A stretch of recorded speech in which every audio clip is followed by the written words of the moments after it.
All right, it says we're live, so I think we're good. Okay. All right, so this is episode 1 of the Access to Justice show with Alex Simon, and the guest today is Betsy Krupar. How are you? I'm good. How are you, Alex? I'm good. I'm good. So today we're going to talk about DAP programs, SSI, SSD, and some of the common questions for folks that are seeking benefits. But first, let's start off. Let's talk a little bit about yourself. You went to undergrad at Michigan, and then you got your JD from Case Western. And just talk a little bit about, your experience and stuff. And I know you've been with Legal Aid and Lasmany for 3-4 years or so in several different capacities. So just talk about a little bit of your experience and background. Yeah, so as Alex introduced me, I'm Betsy Krupar. I'm currently the managing attorney of the Syracuse office for the Legal Aid Society of New York. I grew up in Michigan, so I went to the University of Michigan, go Blue. And then I went to law school at Case Western Reserve School of Law. And I think for me, I always knew, I think that I wanted to do sort of public interest law. That was always a passion of mine. And I think that, really stemmed from growing up in a household that, would have qualified for legal services from our program. So I think from that perspective of growing up in a single parent household that would qualify for our services, I was really drawn to working for a civil legal aid. And I think, in terms of my interest for helping those with disabilities, that really stems from having someone close to me with an intellectual disability, and in law school doing an internship centered around sort of disability rights around the world.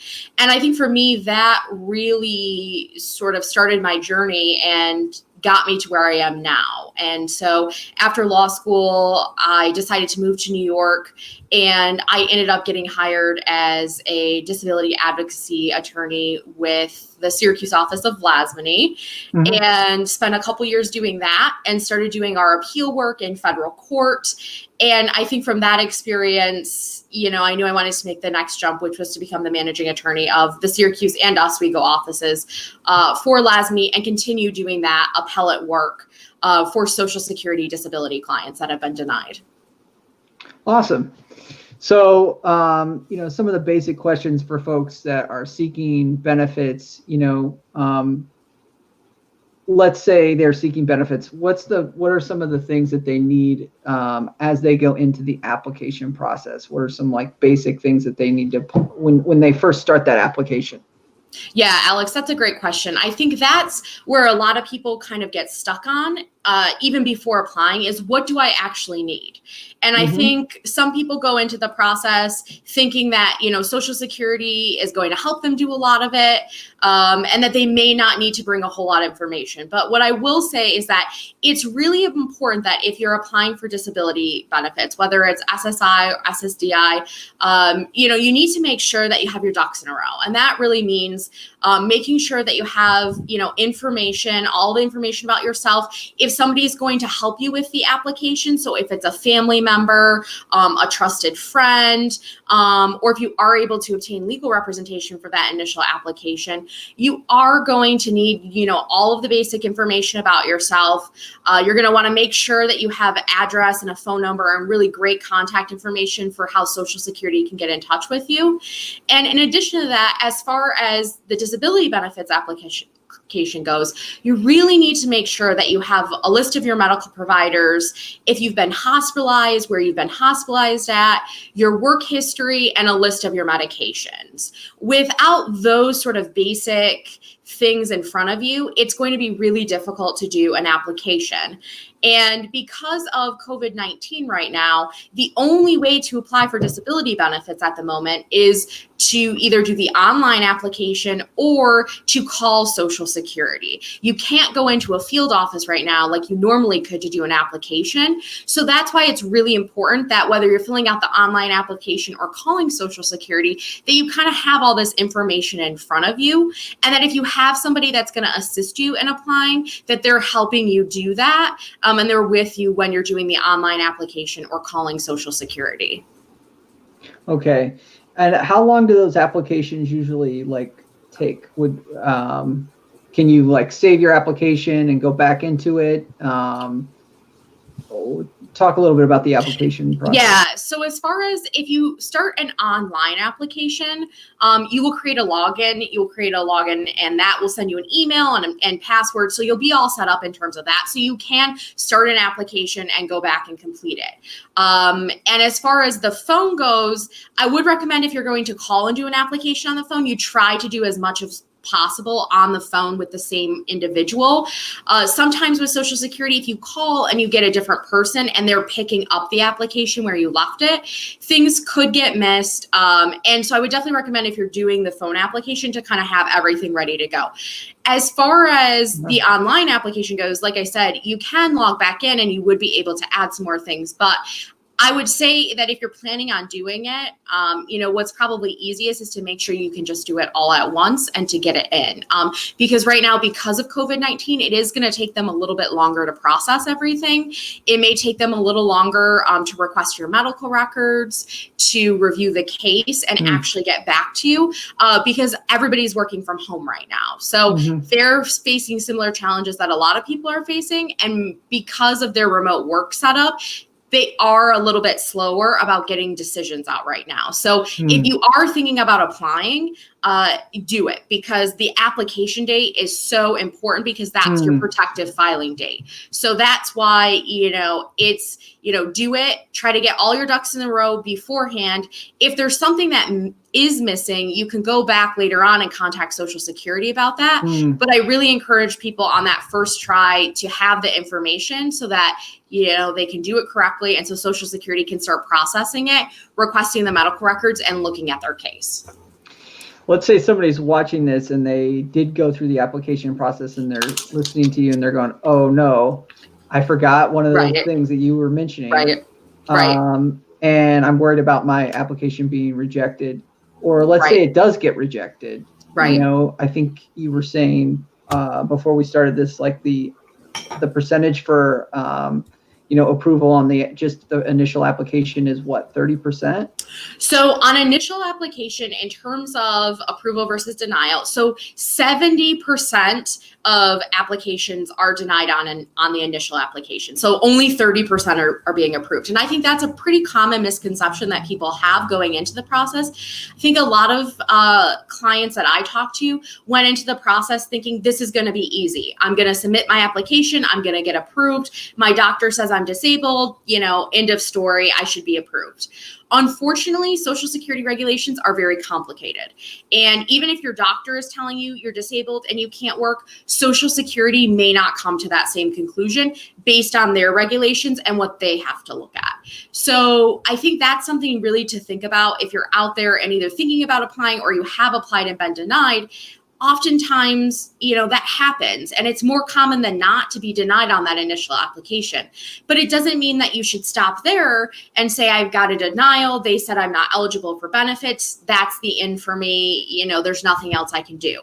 If you are denied, there is an appeals process that then begins. But it's important to keep in mind that if you are denied, when you get that denial notice in the mail, there will be a date on it, and you only have 60 days from that date to request what's called reconsideration in writing from Social Security. So if you're thinking about, applying, or if you have applied and gotten denied, there is a process that begins after that, and that's for the 70% of people that are going to be denied on that initial application. And we talked a little bit about this too, but what's the tipping point as far as when someone might want to seek, representation or reach out to an organization like Legal Aid Society of New York and say, you know what, I really think that I need to find a lawyer? Right. In terms of that, we at the Legal Aid Society of New York do not do initial applications. We can give you some advice and counsel about what you may need. So sort of what I've talked about already, but we can give you some more specific advice and counsel and help you out with that. But we cannot do the application. However, we can get involved in the appeals process. So if you are denied and you're in the process of requesting reconsideration, you can call our helpline and do an intake for us to then investigate your case and see if we can take it. And in terms of that, we get involved at that step, just because otherwise we would be so overloaded with initial applications. And as far as sort of in the process, you can come to us at reconsideration. We can look at your case. If you're denied at reconsideration and you request a hearing, and you still haven't called us, you can call us then and we can investigate your case to see if we can take it at the hearing level. And if you're denied at the hearing level, you can even call us and we will take a look at the case to see if it would be a good appeals case that we can take to the next level, which is the appeals council. And in addition to that, if you're denied at the appeals council, also call us because we could potentially take your case to federal court, and that would be me who would be taking it. It doesn't matter if you were previously represented by us, we will look at it and decide based on merit if we can take it. Now, if you decide not to call us, or if you want help with your initial application, you can call the New York State Bar legal referral number. If your county has a bar referral number, you can call them to try to get a referral to a private attorney. Some private attorneys will do initial applications if they feel the case is very strong and they want to help you with that. Sometimes they will also say you need to do the initial application on your own and get back to us when you are denied. So it really just depends on the policy of whatever firm it is. It's not a bad idea, though, that if you are thinking about applying and you think you need some extra help, to really reach out to either our HelpLine for some advice and counsel, or to the bar associations to get a lawyer referral to try to get assistance with an initial application. What would you say to the person or the family that might be going through this and seeking benefits and saying, look, we got rejected on our first application, but once we go into the hearing, my family member or myself, I'm disabled. They're clearly going to see me disabled. We're just going to go in there, not necessarily with client and I think we'll be fine. What would you say to that? Yeah. So I think in terms of that, a lot of clients out there, and a lot of, pro se, which means you're representing yourself, go into these hearings really thinking, it's going to be a breeze. My doctor says I'm disabled. So similar to that misconception on initial application, where folks really think that they're going to get approved and it's going to be easy. And I think that's part of it from hearing people on the street, your neighbors, your friends, your family, hearing from them that their approval was very easy. And in some cases it is. In some cases you will get approved on application, or you will get approved at reconsideration, or you will get approved at the hearing. But for those that are going into the hearing thinking this is going to be, a slam dunk, only 42% of cases nationally get approved at a hearing. So the percentage is still very low. It's more likely than not that you're going to be denied. And I think going into that hearing, especially if you're planning on representing yourself, you really need to keep in mind that Social Security regulations are very complex.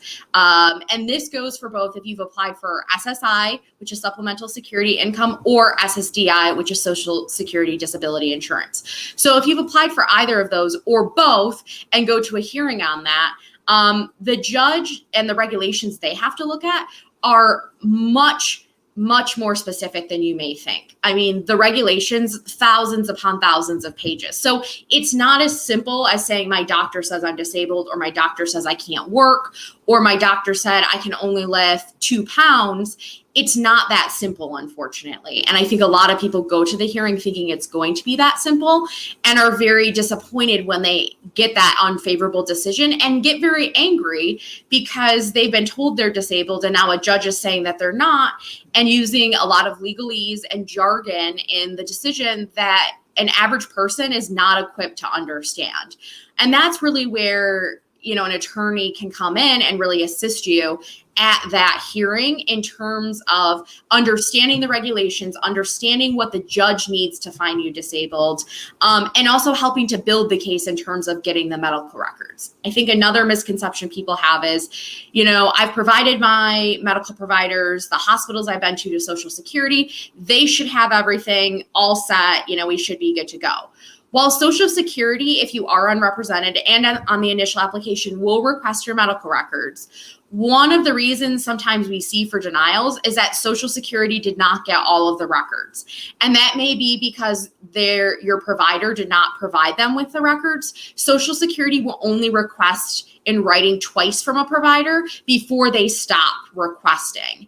And so I think that's really where you run into trouble, because if your provider hasn't sent the records upon 2 requests, then Social Security doesn't have those records. And then Social Security doesn't have a complete picture of your medical disabilities and what you have going on. So that's really important to keep in mind too, is that people think that Social Security is going to have everything. And while they do their best, most times to make sure everything is in the record, there are things that fall through the cracks. There are providers that don't submit evidence. And so that's something to really keep in mind too, that if you are intent on going to a hearing without representation, and if you're going to represent yourself, they will provide you a CD prior to the hearing that you can kind of look at to see if everything is on there. And it's really important, if there are things missing, to tell the judge what exactly is missing and what exactly they need to get.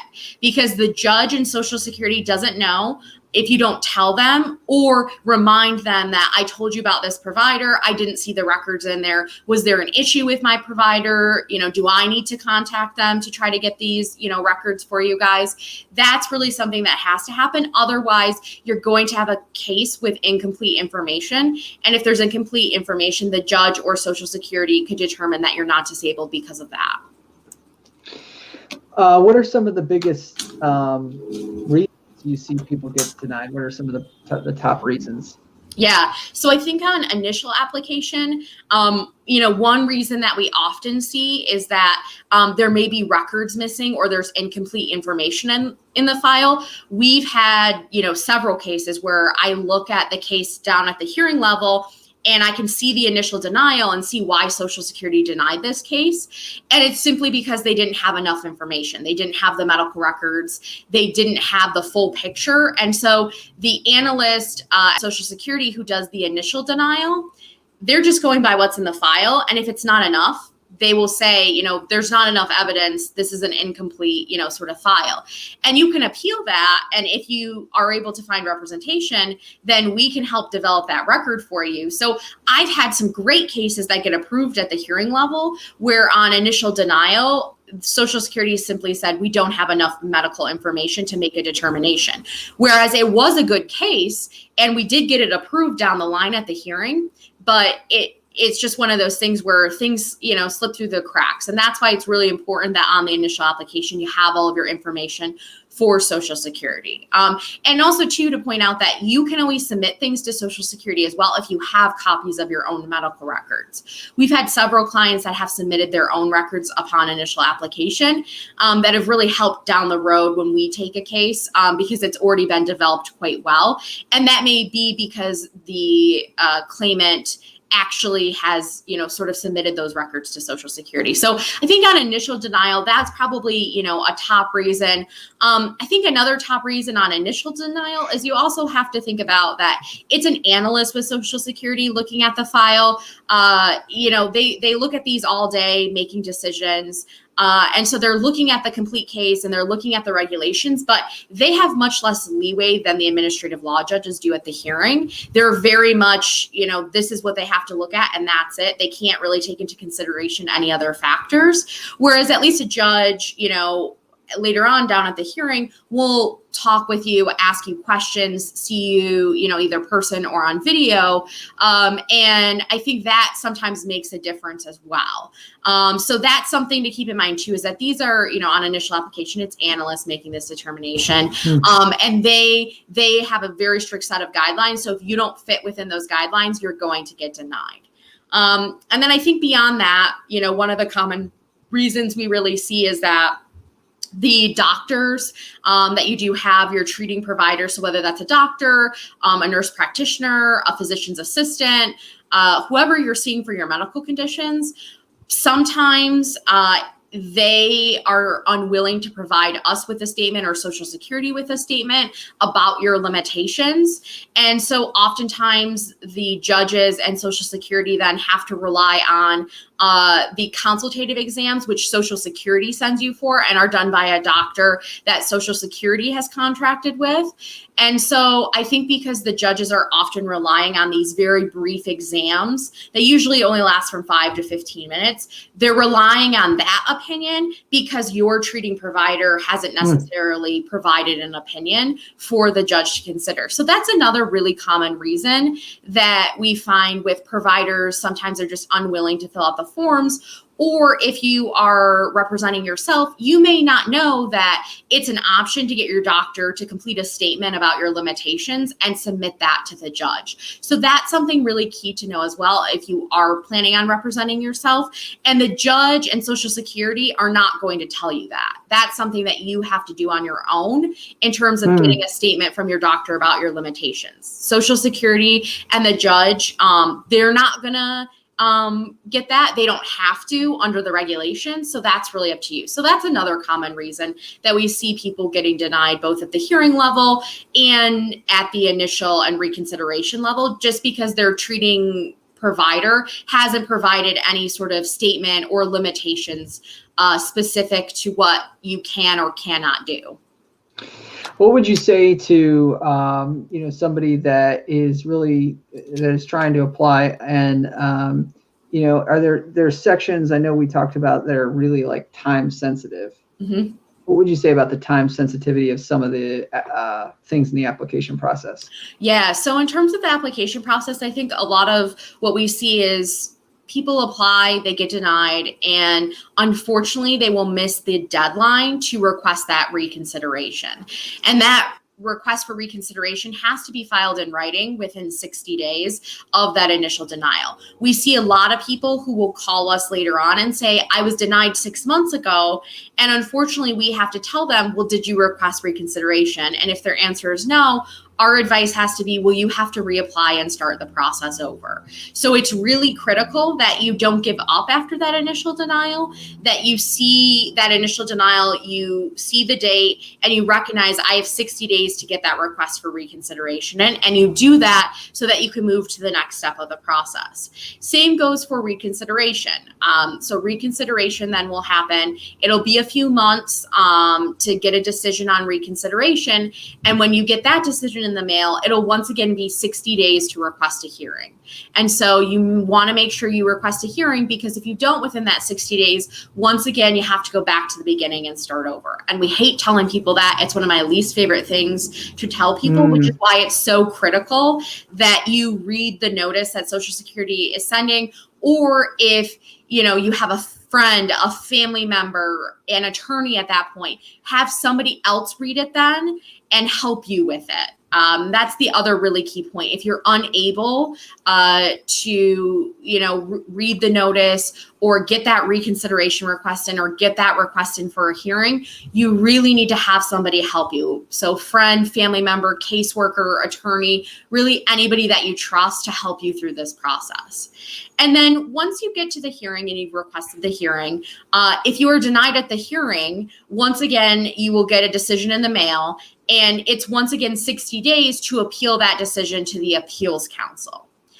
Same goes for the appeals council. If you're denied at the appeals council, it's 60 days from the date of that to file in federal court. So it's this very standard 60 days between each step to request the next level of appeal. But it's really important that you keep track of those notices and that you do request whatever step is next. And I think that's another big issue that we see with clients is that, I know that clients tend to change addresses or change phone numbers. And so it's really important that if you move, you let Social Security know about your new address. That should be, in addition to changing it over with the post office, that should be one of your first kind of calls, is to call them and say, I just moved, my address has changed to this. We get tons of people calling us saying, I was denied. I didn't know I was denied. They sent, the notice to my old address. I didn't get it.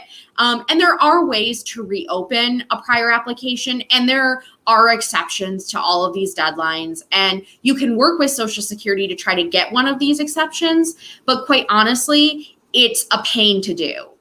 It's definitely feasible, and Social Security, especially with COVID-19, I think they are being much better about allowing those exceptions and really granting those, and maybe reopening cases where people didn't get their notices. But that being said, there's no guarantee Social Security is going to do that, and it's going to add more time to the process, and you sitting there and waiting for Social Security to decide, okay, does this meet one of our exceptions? Do we have to reopen this case and give this person another chance to request reconsideration or the hearing or the next step in the appeals process? So that's something to keep in mind too, that you really want to make sure Social Security has updated contact information for you.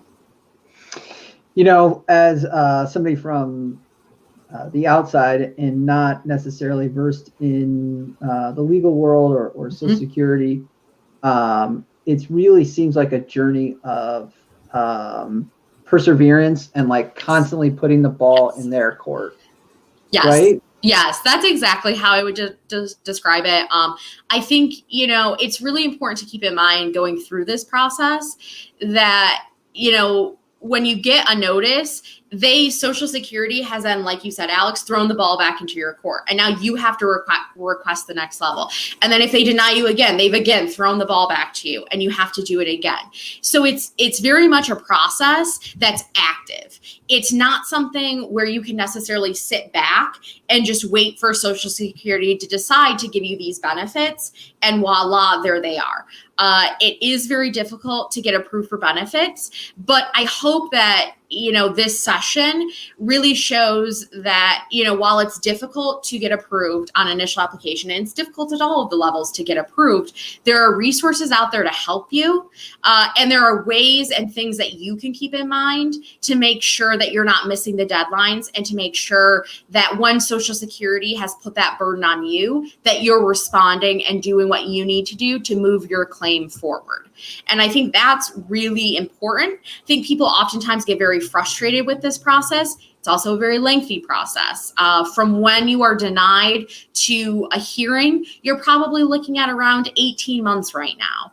And we don't know how COVID is going to affect that. It could wind up being longer in the future, or it could lessen if there are less people applying and in the process. But the important thing to note is that right now, it's about an 18-month wait time from when you initially apply to when you're actually going to get to that hearing, because you have to go through the initial denial and you have to go through reconsideration before you can even request a hearing, and then your case gets sent to the hearing office. So it is a process. It's definitely, you know, a long process. And Social Security, I think, you know, because there are so many complex rules, that's just how the process has turned out, that it's going to be lengthy. It's going to be about, you have to stay determined and, you know, keep going with your claim. You can't give up unless an attorney is advising you that you need to reapply for whatever reason. And I think that's really important. And for people out there, you know, listening to this, you know, keep going, you know, request, you know, the reconsideration, request the hearing, call us, or, you know, call, you know, the state bar referral number. You know, try to find representation, because, you know, that'll make the process easier. And if you don't have a case, and if you're not going to be successful, you know, a lawyer or representative will tell you that and tell you what you need to do to have a successful application in the future. So that's something really important to keep in mind, is just not to give up and to really just pay attention to those notices. Awesome. All right. Well, thank you so much for being on episode 1 of the Access to Justice show. And if somebody's out there and they want counsel and advice, or they want to seek representation, apply for representation, do an online intake, please do call our number 1-877-777-5162. Or go to lastmini.org for more information. So yeah, I appreciate it, Betsy, and yeah, we'll just keep going. Definitely. And everybody, you know, that's watching this, stay safe right now during COVID-19, and, you know, call our helpline. You know, if you're thinking that you may need help with a Social Security disability case, call us. Absolutely. All right. Thanks, Betsy. Thank you, Alex. All right. Bye. Bye.